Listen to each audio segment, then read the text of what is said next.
বন্ধুরা, ভারত পাকিস্তানের এই যুদ্ধে পাকিস্তান যদি সর্বহারা হয়ে তার শেষ সম্বল পারমাণবিক শক্তি বা নিউক্লিয়ার ওয়েপনকে ইন্ডিয়ার উপরে অ্যাপ্লাই করে, তখন আমাদের কি কর্তব্য, যেটা কখনোই কাম্য নয় বা পুরো বিশ্ব কখনোই চাইবে না যে হিরোশিমা এবং নাগাসাকির কেসটা আবার একবার হোক। পারমাণবিক বোমা যেখানে পড়বে সেখান থেকে যতটা দূরে সম্ভব থাকতে হবে, ওই কাছাকাছি তো কেউ বাঁচবেই না।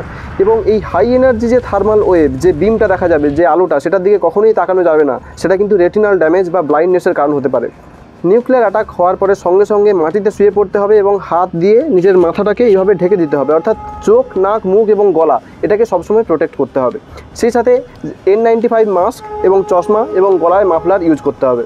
একটা পরমাণু বোমা ফাটার পরে অতি ক্ষতিকর আয়োনাইজড রেডিয়েশন ওয়েভ ছাড়াও প্রচণ্ড ছোট ছোট তেজস্ক্রিয় পার্টিকেল দ্রুত বেগে চারদিকে ছড়িয়ে পড়ে। তাই যতটা সম্ভব নিজেকে অত্যন্ত সিল্ড এবং পুরু দেওয়ালের বাড়িতে কিন্তু সুরক্ষিত রাখতে হবে। এবং সবচেয়ে বেশি যেগুলো চুল এবং জামাতে লেগে থাকে এই পারমাণবিক কণা, তাই ঘন ঘন স্নান করতে হবে সাবান দিয়ে, কিন্তু কন্ডিশনার ইউজ করা যাবে না। এবং নিজের পোশাকটাকে কিন্তু বারবার বদল করতে হবে। সেই সাথে কোনো সিল্ড খাওয়ার ছাড়া ওপেন খাওয়ার বা ওপেন ওয়াটার কখনোই ইনটেক করা যাবে না। ইউরেনিয়াম, থোরিয়াম, প্লুটোনিয়ামের মতো অতি ক্ষুদ্র তেজস্ক্রিয় কণা কিন্তু আমাদের শরীরে যদি লাগে, সেখান থেকে রেডিয়েশন হয়ে আমাদের মৃত্যু অবধারিত।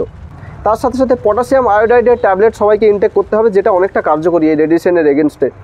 কখনোই ফাঁকা জায়গায় থাকা যাবে না। নিজের মোবাইল এবং পাওয়ার ব্যাঙ্কে চার্জ দিয়ে সমস্ত যে ওয়্যারলেস কমিউনিকেশনের ব্যবস্থাকে সুরক্ষিত রাখতে হবে, যাতে রেস্কিউ অপারেশন যদি হয় তখন তুমি তাতে পার্টিসিপেট করতে পারো।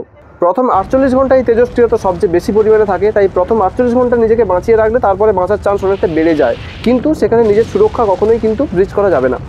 তো নিজের চোখ, নাক, মুখ ইত্যাদিকে প্রোটেকশান দেওয়া এবং নিজেকে পুরো দেয়ালের মধ্যে রাখা, এগুলো কিন্তু অবশ্যই করতে হবে।